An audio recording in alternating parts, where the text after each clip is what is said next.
Hello, welcome to the annual conference for the state fire marshals.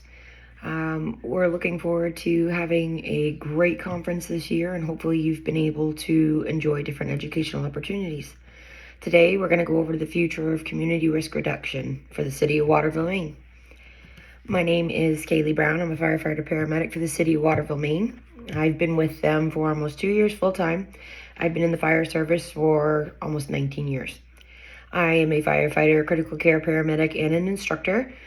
And I do a lot with the department with our interfacility transfer program, as well as helping with the community paramedicine project that we are beginning to put together.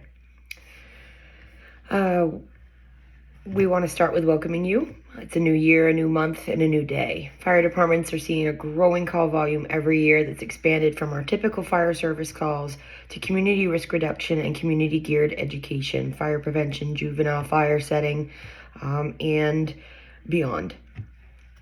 We have a population of about 16,000. That's big for the state of Maine, tiny compared to everybody else. But we are seeing quite an array of different needs within our community, from a growing unhoused homeless population to an area where we have very wealthy people that like to contribute to Colby College. Like other departments across the country, we're evolving our job tasks to meet the needs of our communities. Being a firefighter does not mean only putting out fires anymore. What is our job description? Does it seem to fit what we actually do? We need to change the description. We need to change the culture within our fire department and outside of the fire department.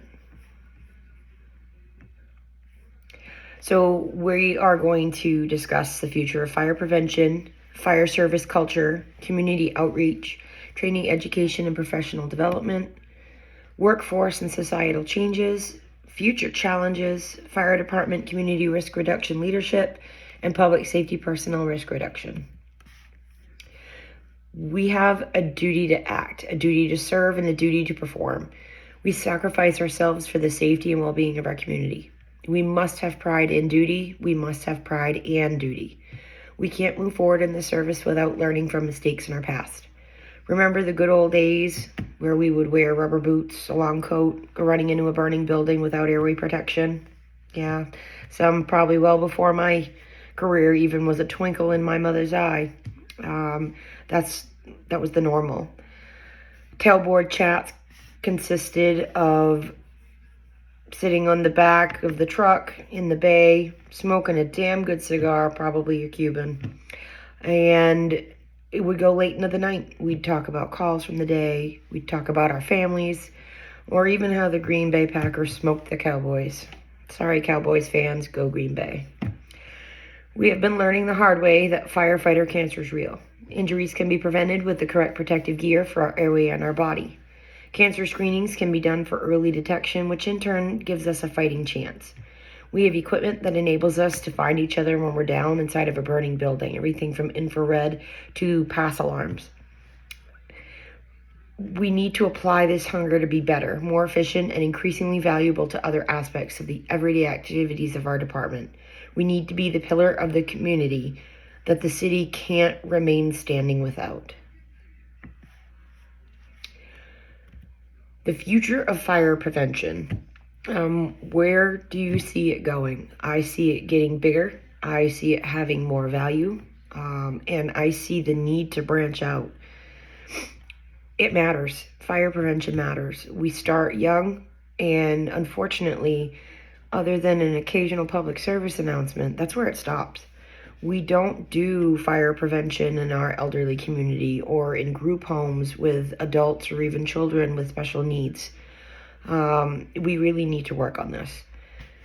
We need to make sure that they're fun, they're engaging and educational, so that the children feel like they're actually learning something from it and it's not the same material every year. We always give out the same handouts, the same pages to color, the same plastic helmets with the rubber band that you used to be able to walk up to somebody and snap under their chin. We don't go out into apartment complexes where we know a lot of elderly folks live, where there's a community space that they may go and all eat together or have a community kitchen, community events within that apartment building, bingo. Those are places that we should be going. We should be setting up a time to go, invite the residents down, have coffee with them, talk. It doesn't need to be formal. It doesn't need for them to feel like we're lecturing them on how to live their lives. We need to educate them to help prevent a fire as well as what to do in a fire. The programs seem to be the same videos every year in school. The same Bert and Ernie video, the same stop, drop, and roll. Do you change your programs every year? Do you choose different activities? Have different people get involved? We need to do that. Our goal needs to be to teach these kids something new every year so that they can make it tie into what they learn in the future and it makes sense to them. We should have something for information that gets dispersed more than just during Fire Prevention Week. 1 week in October, 1 week a year is when we focus on preventing fire with these kids, and it should be more than that. Schools operate mostly with quarters or semesters, so why is it that we can't get material out to them once a quarter or once even a semester to take home and review with their parents? A reminder of, hey, have you checked your smoke detector batteries? Do you know why it's important to do that? Do you know how to get out of your house and where to meet your family if there's a fire or if they live in an apartment building? Which routes within that building can you take to meet up with your family? These are things that we really should get the schools involved with. Does your department have access to training facilities, training materials, training activities for kids to actually get in and get involved with? Like smoke trailers. There are a few departments across Maine that have these or have access to these where children can get into a non-toxic smoke environment and crawl around in the trailer and try to feel their way out because they can't see. This is practical application for these kids. It's not just coloring a page in a book. Materials, I understand that budgeting is tight. Money runs out quickly. Things are expensive, but we need to change the material from year to year. It can't be the same thing every single year. It needs to change. We should be carrying these in our apparatus, not just the fire trucks, but all of the ambulances as well. We engage with the community when we're out getting food, when we're out shopping for things for the station that we might need. And we oftentimes have kids come up to us and want to talk, want to look at the truck. This would be a great opportunity to feed to them a little fire prevention tidbit. The aging population, I have a soft spot for the elderly. It's my absolute favorite patient population, regardless of how sick they are. They're always able to teach you something, sometimes something about yourself that you didn't even know. We have complex upon complex that are loaded with elderly people, either because it's the community or because it's low-income housing. We have a lot of buildings that are not easy to get out of. They have an elevator that moves at the speed of smell and no way to get down the stairs. How many of these buildings in your own community have markers on the outside to indicate that if there's an emergency in that building, they will be sheltered in place? They will not be trying to evacuate, so that we might be able to keep track of who is where. These are things that we can make at the fire department. We can do a program much like we do with the File of Life for a refrigerator with medical needs. Excuse me. We have to build these programs. In order to do that, we need to get the community involved. What kinds of information do they want or do they need? Fire prevention is literally not just preventing the fire. We can go out and educate about smoke detectors, carbon monoxide detectors, the need to clean your chimney once, at least once a year by a certified professional to help prevent a chimney fire. We actually just had a pretty decent one about a week ago, and the gentleman got lucky within the home because he called it in early enough and we were able to put a stop to it, but that could have very easily burnt the house down. He hadn't had it cleaned, and the only chimney brush that had been down it was his own when we got there, and it was actually so hot and so loaded with creosote that it melted the chimney brush and was on fire when we pulled it back out. How many people really know that they shouldn't be keeping grills close to their houses when they're using them? They should be moving them away, or not keeping them in an enclosed space out on a balcony in an apartment complex. Like the city of Waterville has ordinances against this, but we still see people with little Coleman stove type grills out on their decks. These can catch fire. It burns a house down. A lot of people, it could be defiance, or is it sheer ignorance because they've never seen the consequences of what can happen when one of those gets tipped over in a windstorm. Public events, we should be doing public forums, public educational events, showing up at town meetings, and involving every aspect of the population, from the lower income or even unhoused to our wealthy. Different classes have different needs, have different levels of education. They need to be focused on. We should, public events don't need to cost anything. They could be free. Partnerships with local restaurants that are interested in supporting our mission may even be willing to donate food, drinks, snacks, anything for catering. Brings attention to their restaurant, but it also draws more people in because, let's be honest, who doesn't like free food? Instead of whining and dining, coffee, cake, and educate. This also gives the public the opportunity to meet the crews of the fire department, so their faces are familiar, so that when there's an emergency, they know that, yes, that person works for the fire department. I've heard them talk. They know their material.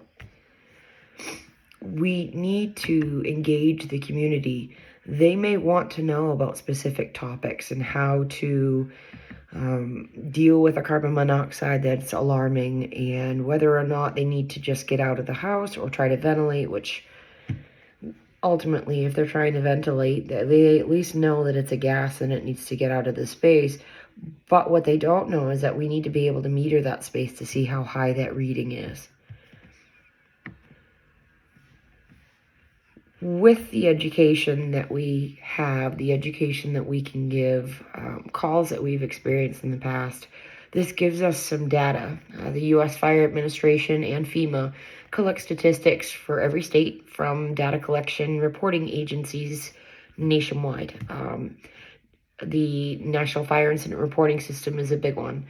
In the state of Maine, there are over 300 fire departments registered with the U.S. Fire Administration, but only 294 of those fire departments report their incidents. Out of all of the incidents, there are quite a few things that are concerning.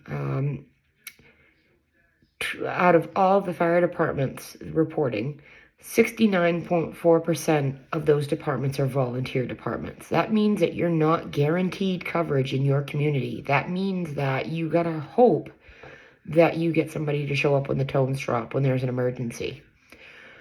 26.6% of those departments have a juvenile fire setting program. We should be shooting for a higher goal.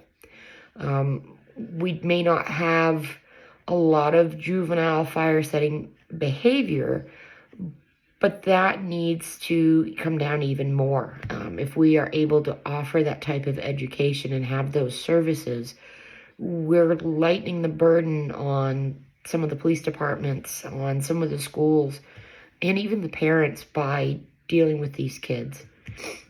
We need to be able to adjust our call volume versus what we have for staff and services.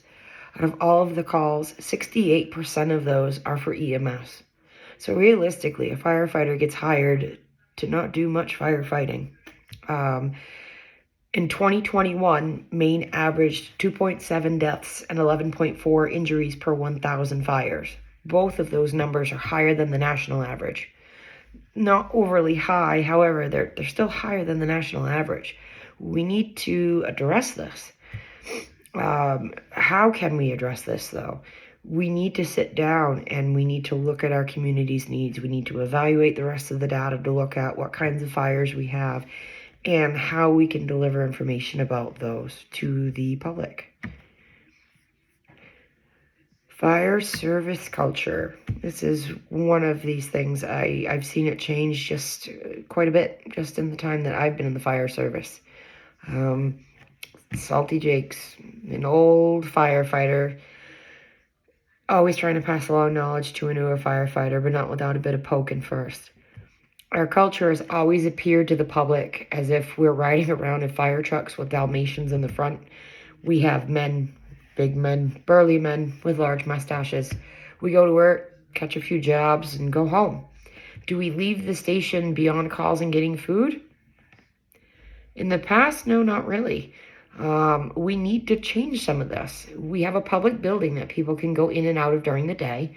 We need to be ready to rush out the door for calls, but we also need to be ready to give a tour to somebody who wants to see our apparatus, who wants to ask us questions about what we do. However, we do more than fight fire. We check buildings for fumes, for faulty alarms. We pump basements. We also provide standby coverage for different events. We need to change how we treat each other as well inside of the firehouse overall. This doesn't come necessarily personally, but I have seen overall in this field that we eat our young. We expect them to come out of the gate completely trained, rip roar, and ready to go, but that's not how it is. They get trained, taught how to pass a test. We need to give them the real life experience. We need to give them the real world education of how things actually happen instead of what the textbook says should happen.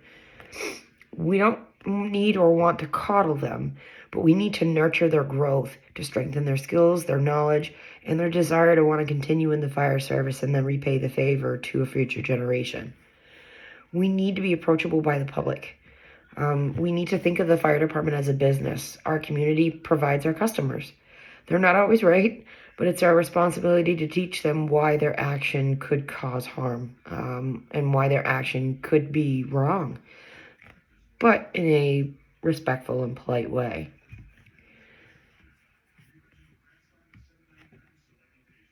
Community outreach is beginning to be a bigger part of what we do from day to day. Excuse me. It's beyond the flames. We need to show our worth to our customers. Community outreach means what the phrase implies. We need to go out into the community and engage them. We've done this in Waterville with a growing support from the community and increasing engagement. Each year we do an open house that invites the public into our department. They get to interact with our staff. The kids get fire prevention materials, and of course we feed them. Hot dogs, hamburgers, free food, draws a crowd. Each year, we seem to see attendance boom. We get more and more people every year to come to this, and it's not just children that come. The rest of the community likes to show up as well. They show their support. They ask questions. They want to get involved.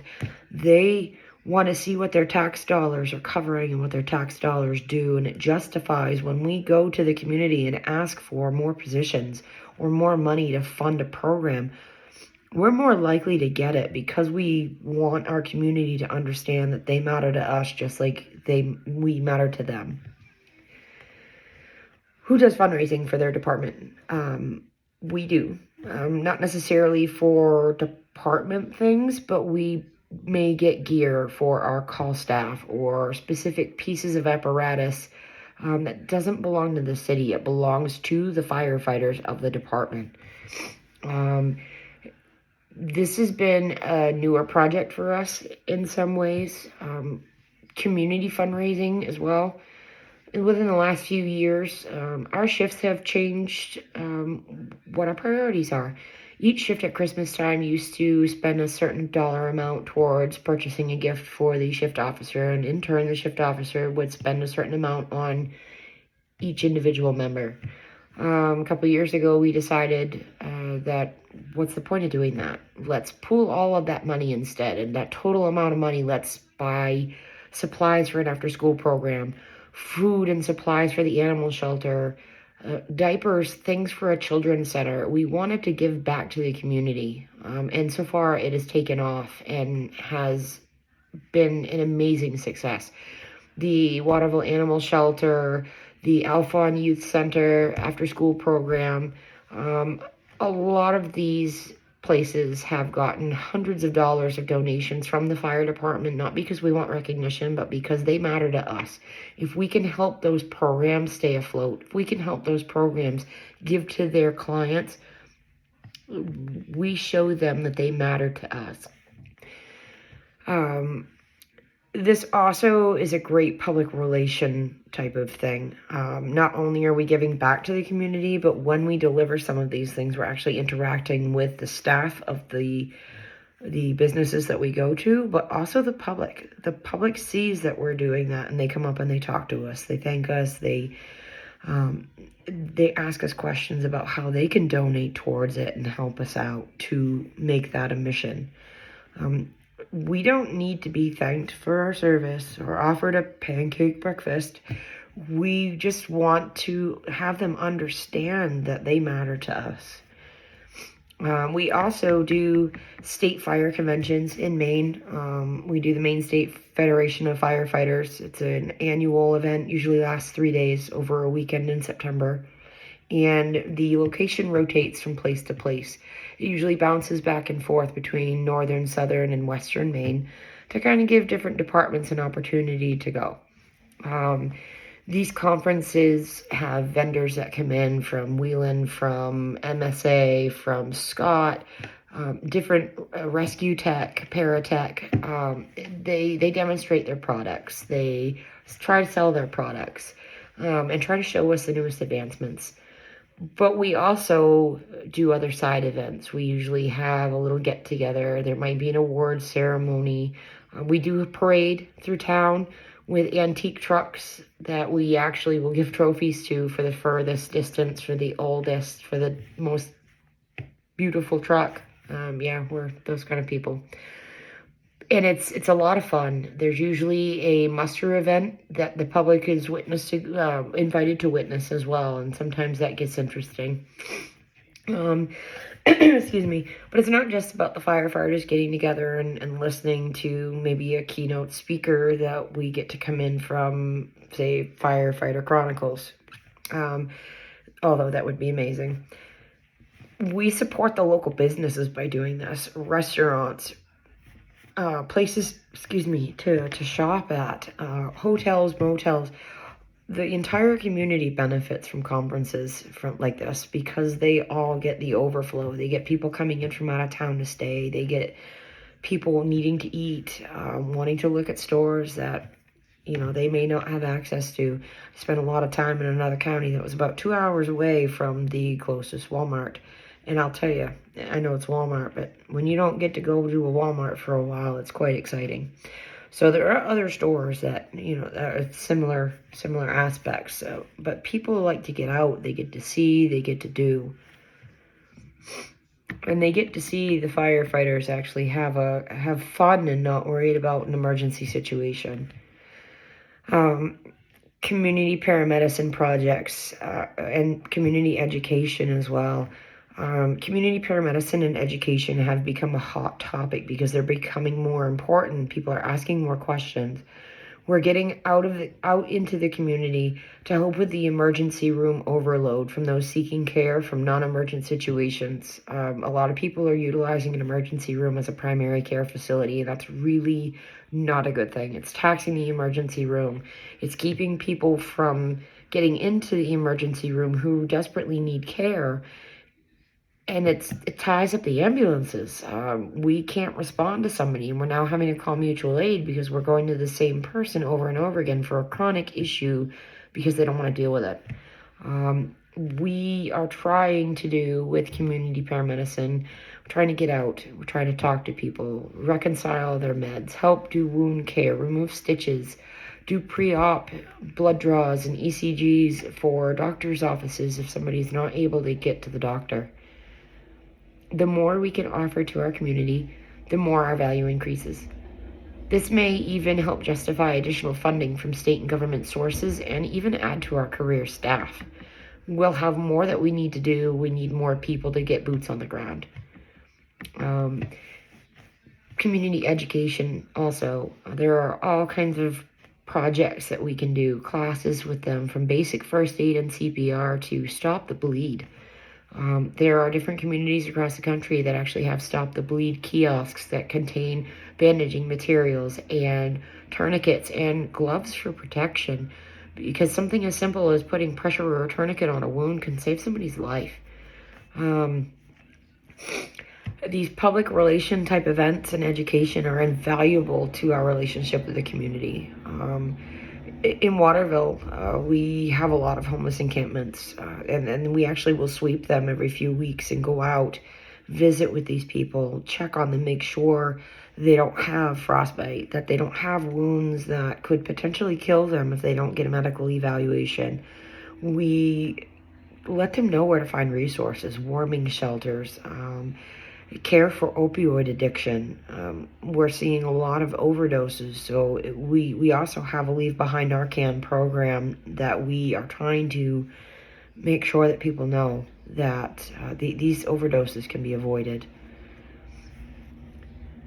What we hope is that this might make such an impact on somebody that they'll want to pay it forward and help us out with that in the future. In order to help our community, we need to make ourselves better. We need to do these community classes that I mentioned. We need to make sure that people know that if you live in a state that has a Good Samaritan law, that people know what that is and that it applies to them. A lot of people don't want to help because they think that they're going to get sued. If they know and understand that your state might have a law to prevent that, we want to make sure that they know. When you do training at your department, is it the same thing all the time that rotates from month to month, either up in a EOC type of location where you're watching a PowerPoint or a YouTube video, or down on the apparatus floor doing different things? Get out into the public to do some of your trainings. Invite the public to watch you if you're doing vehicle extrication, high angle rescue. We have a river right in the middle between Waterville and a neighboring community of Winslow, and we actually will set up and do high angle rescues off of the side of the bridges down there and the embankments, because we may have to do that in real life. So if we are demonstrating to the public while we're training, they can see that we do have a basic foundation, but we are learning different tricks, different tips, different ways to set up a 4-to-1, different ways to tie up a harness so that we can swap over to somebody else's if we need to, if something happens, how we would get somebody out of the water.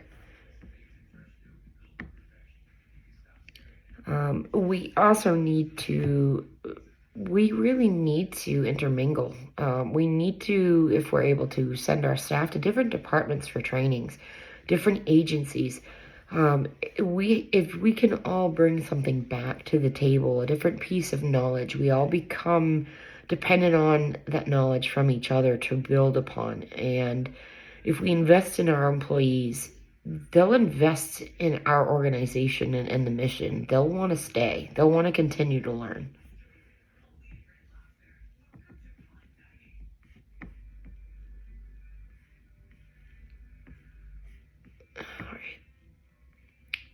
So there have been a lot of changes in the workforce, in society. We don't have the number of applicants for open jobs that we used to. We don't have the qualifications for staff that we used to. A lot of people have moved away because of the lack of open employment.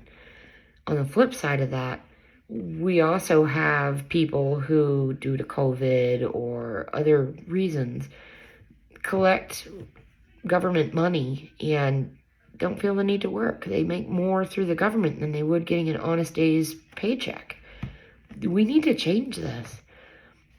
Our jobs are frustrating, difficult, and increasingly dangerous. We are exposed to drugs, violence, and increasing call volumes. We're tired. We've lost the appeal to the younger generation.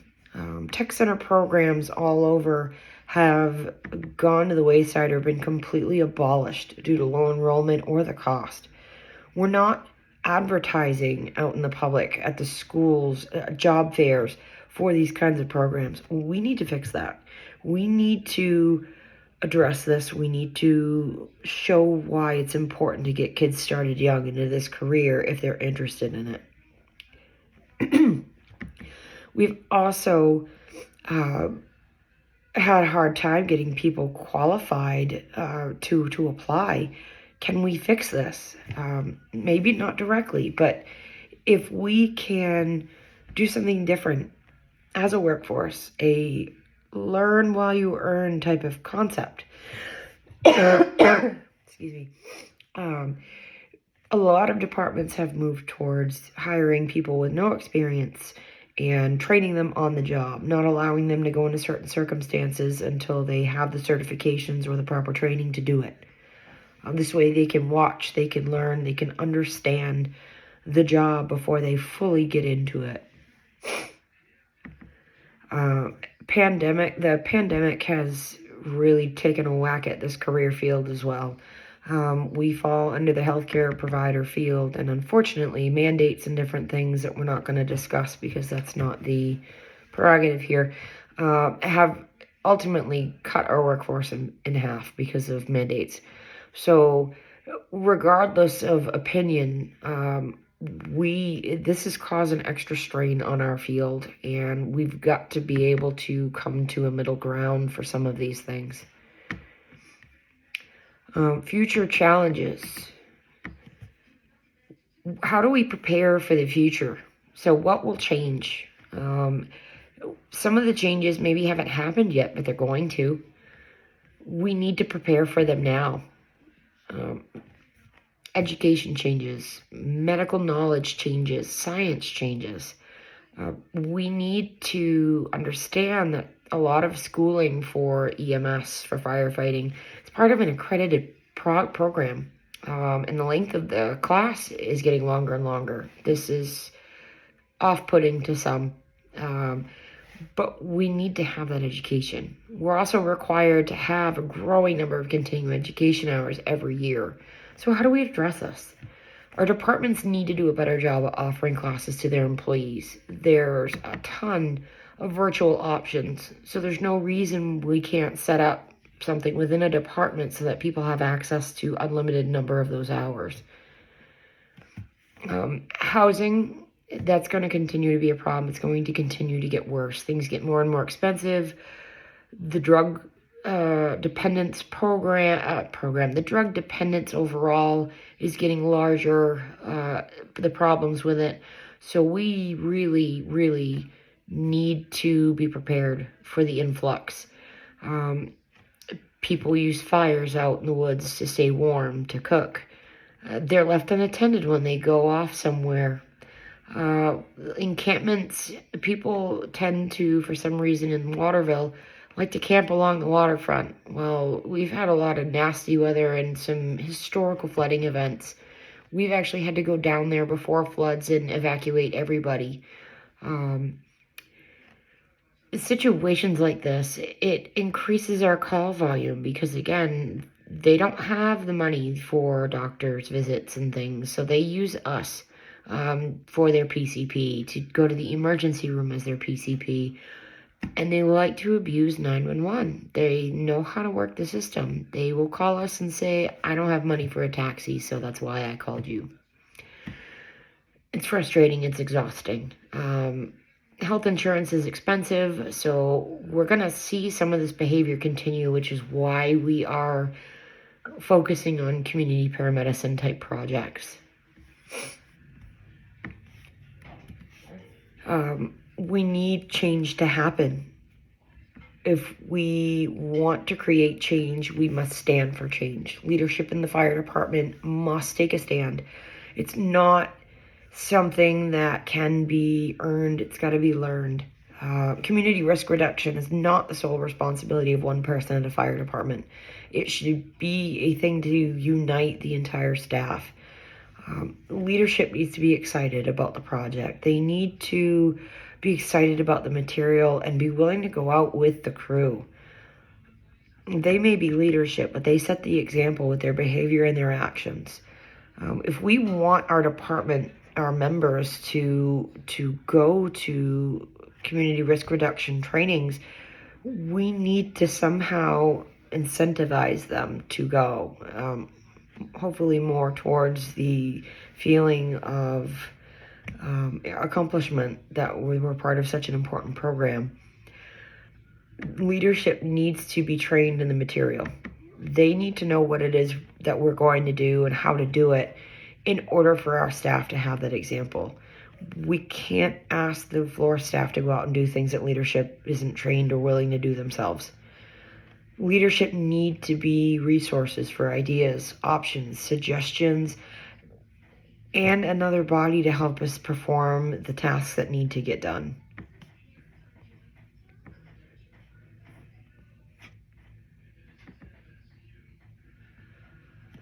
So the last thing I want to talk about today is public safety personnel risk reduction.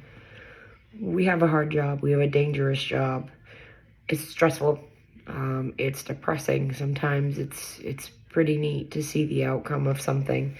But it leads to a lot of bad habits, bad attitudes, and sometimes irreversible decisions. We've seen alarming increases in the number of suicides in this profession.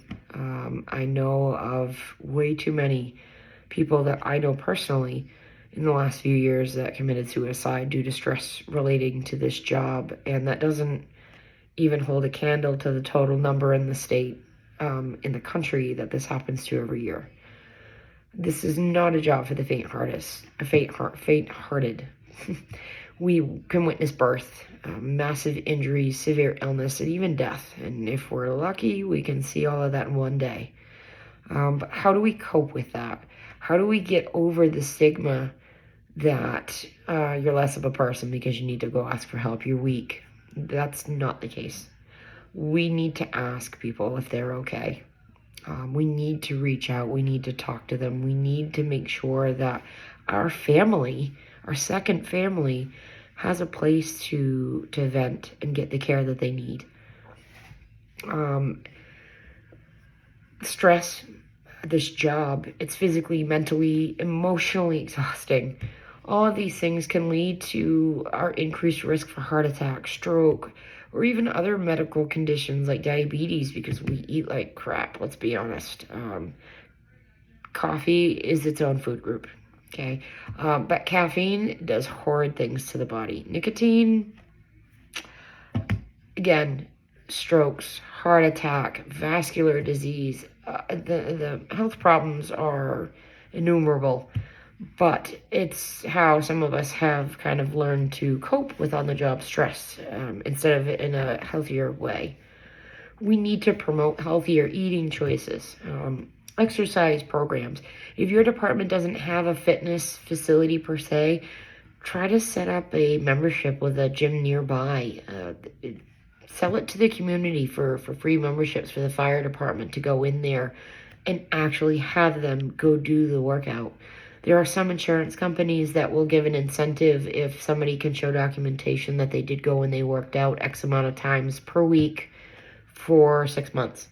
There are different ways that we can create incentives for people to want to make themselves better and be better for their crew.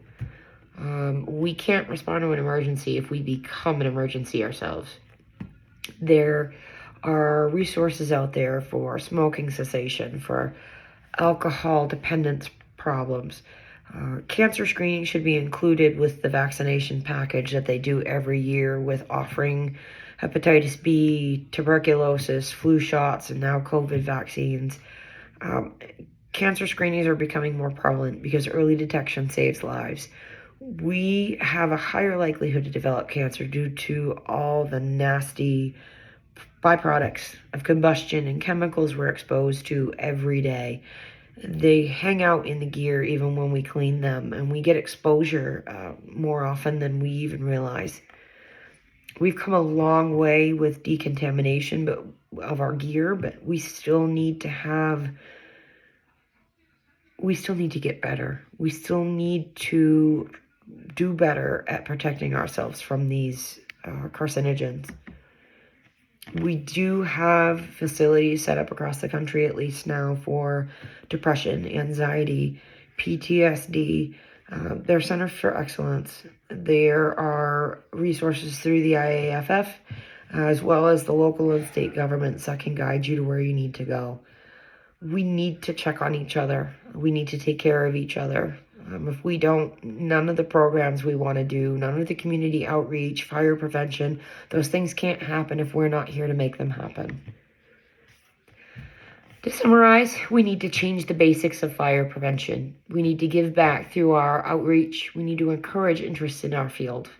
Get people involved in it. I love this job. I wish I would have started it sooner. We need to change the culture in the firehouse and outside of the firehouse. It's not just a man's job anymore, but we all have value. We all have different aspects that maybe we're better suited for within that job title, job role, but we all work together. We need to build a strong community risk reduction program that addresses different aspects, and we need to get the community involved.